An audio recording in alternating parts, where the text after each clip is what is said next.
19वीं सदी में ये कहा गया कि जिसका कंट्रोल ऑयल यानी तेल पर है,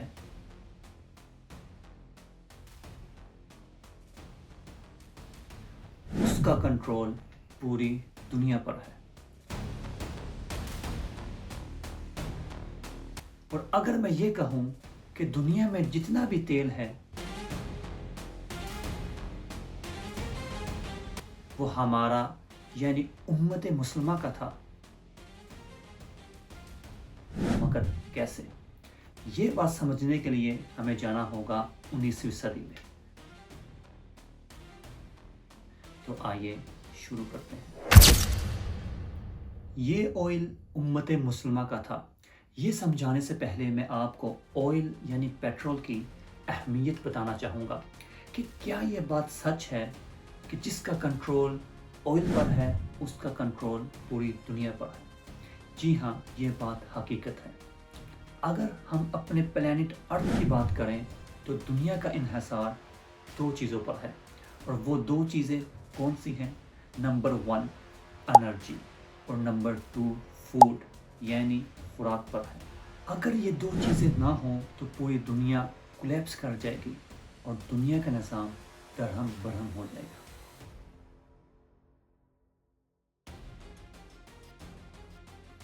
इसलिए दुनिया में सरवाइव करने के लिए दो चीज़ें ऑयल और फूड बहुत ज़रूरी है। Now I hope you understand कि 19वीं सदी में जो कहा गया था कि दुनिया में जिसका कंट्रोल ऑयल पर है उसका कंट्रोल पूरी दुनिया पर है। आज दुनिया में सुपर पावर अमेरिका है। क्यों? क्योंकि इसका कंट्रोल ऑयल पर है और पूरी दुनिया में ऑयल की खरीदो फरोख्त सिर्फ डॉलर में होती है। मगर अब मैं ये कहूँ कि ये पूरी दुनिया में जो ऑयल है ये उम्मत मुस्लिमा का था, मगर कैसे? 19वीं सदी में सल्तनत उस्मानिया का दौर था। 1876 में सुल्तान अब्दुल हमीद खान तख्त नशीन हुए।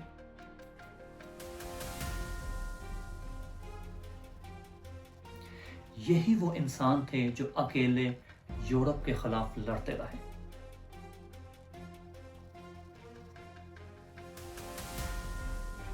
ये ना सिर्फ सल्तनत उस्मानिया के सुल्तान बल्कि उम्मत मुस्लिमा के खलीफा भी थे।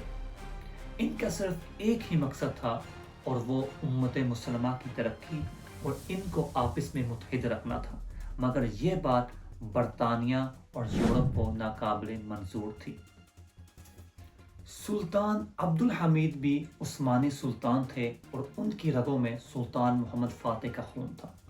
इन्होंने भी यूरोप से और बरतानिया से ऐलान कहा कि जब तक हम इस तख्त पर मौजूद हैं आपकी किसी चाल को भी कामयाब नहीं होने देंगे और ना ही इसराइली रियासत बनने देंगे।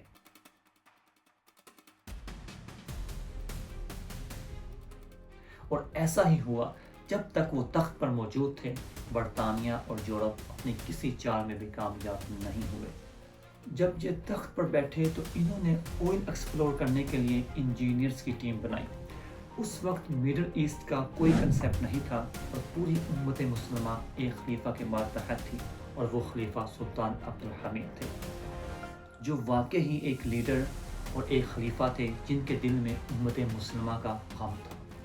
उस वक्त सारे मिडल ईस्ट के इलाके, खां वो ईरान हो, लिबनान हो, उर्दन हो, मक्का मदीना हो, वो सब इनके मातहत थे, यानी सल्तनत उस्मानिया का हिस्सा थे और सुल्तान अब्दुल हमीद खान इन इलाकों के सुल्तान और खलीफा थे।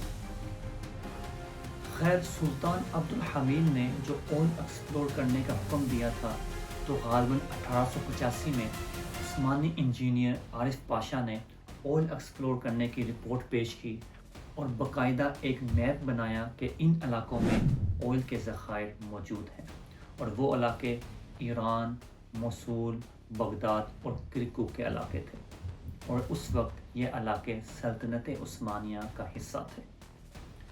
अब सुल्तान अब्दुल हमीद खान बहुत ज़हीन थे और वो जानते थे कि बाहर से कंपनीज आएंगी और इस प्रॉपर्टी को बाय करने की कोशिश करेंगी, तो सुल्तान अब्दुल हमीद ने वो प्रॉपर्टी खुद बाय की। और जो पब्लिक में मैप था कि ऑयल के ज़खायर यहाँ मौजूद थे, वो वहाँ मौजूद थे ही नहीं, बल्कि सुल्तान अब्दुल हमीद ने آئل کی حفاظت کے لیے وہ نقشہ خفیہ رکھا تھا۔ خیر اس کے بعد بہت جرمن انجینئر بھی آئے جنہوں نے یہاں کام کیا، لیکن ان کی نگرانی خود سلطان عبد الحمید کرتے تھے، کیونکہ وہ کہا کرتے تھے کہ یہ تیل امت مسلمہ کا سرمایہ ہے اور اس کی حفاظت کرنا میری ذمہ داری ہے۔ اس کے بعد آئل پر کام جاری رہا۔ کافی برطانیہ کی کمپنیز بھی آئیں کہ ہمیں کام کرنے کی اجازت دیں، مگر سلطان عبد الحمید رضامند نہ ہوئے، کیونکہ وہ جانتے تھے کہ یہ صرف بحریے ہیں اور ان کی نظر امت مسلمہ کے تیل پر ہے، اور وہ چاہتے تھے کہ امت مسلمہ خود یہ کام سیکھے اور خود تیل نکالے۔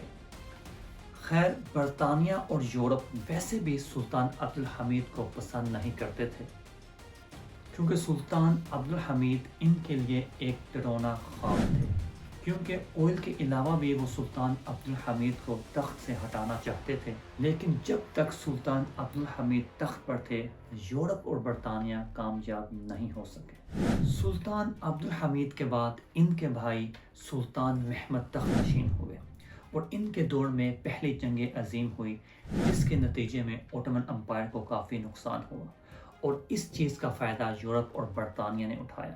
انہوں نے عرب قوم کو جو کہ سلطنت عثمانیہ کے ماتحت تھی بغاوت پر اکسایا اور ان کو سبز باغ دکھائے، تو عرب نے عثمانیہ کے خلاف بغاوت کر دی۔ ان کو لگ رہا تھا کہ یہ آزاد ہو جائیں گے، مگر یہ پری پلان تھا، کیونکہ یورپ اور برطانیہ نے پہلے ہی یہ پلان کر لیا تھا کہ ان علاقوں کو کیسے تقسیم کرنا ہے اور دنیا کے نقشے پر ان علاقوں کی لکیریں کیسے کھینچنی ہیں۔ خیر تب سلطنت عثمانیہ غداری کی وجہ سے کافی کمزور ہو چکی تھی اور وہ اس بغاوت کو نہیں روک سکی، جس کے نتیجے میں مڈل ایسٹ جس کا نام و نشان نہیں تھا وہ وجود میں آیا، اور جو علاقہ سلطنت عثمانیہ کا تھا وہاں کئی ممالک وجود میں آئے۔ تو اب جو یورپ اور برطانیہ نے عربوں کے ساتھ وعدے کیے تھے اس میں سے کسی ایک کو بھی پورا نہیں کیا، اور جن علاقوں میں آئل تھا اس کو اپنے کنٹرول میں رکھا، اور اس چیز کا وہ پہلے ہی پلان کر چکے تھے کہ فرانس اور برطانیہ آپس میں ان علاقوں کو کیسے تقسیم کریں۔ تو اس کے بعد فرانس اور برطانیہ نے وہاں اپنی کمپنیز بنائیں، اور جو تیل امت مسلمہ کا سرمایہ تھا وہ فرانس اور برطانیہ کا ہو گیا، اور اس کے بعد امریکہ نے بھی فرانس اور برطانیہ کو جوائن کیا اور ساری ٹریڈ ڈالر میں ہونے لگی۔ تو سلطنت عثمانیہ سے غداری کرنے کا نتیجہ یہ ہوا، ایک تو مڈل ایسٹ وجود میں آیا اور دوسرا مسلمانوں کے ہاتھ سے تیل بھی نکل گیا، اور وہاں تب سے لڑائی اور خون ریزی چل رہی ہے۔ تو اس طرح جو آئل آج ان کے پاس موجود ہے وہ امت مسلمہ کا سرمایہ تھا۔ اس لیے کہا گیا کہ جس کا کنٹرول آئل پر ہے اس کا کنٹرول پوری دنیا پر ہے۔ آج آئل کا کنٹرول ان کے پاس ہے، اس لیے دنیا کا کنٹرول بھی ان کے پاس ہے، کیونکہ دنیا کا نظام چلانے کے لیے انرجی کی ضرورت ہے اور انرجی آئل سے ملتی ہے۔ اب افسوس کی بات یہ ہے کہ اب بھی یہ بات عرب کو ریئلائز نہیں ہوئی۔ ان کو لگتا ہے کہ یورپ ان کا دوست ہے، مگر حقیقت میں وہ ان کو استعمال کر رہے ہیں۔ تو یہ تھی آج کی ویڈیو۔ آئی ہوپ آپ کو سمجھ آئی ہوگی کہ یہ تیل امت مسلمہ کا سرمایہ تھا۔ تو ملتے ہیں اگلی ویڈیو میں، تب تک رکھیں اپنا خیال اور مجھے دے اجازت۔ اللہ حافظ۔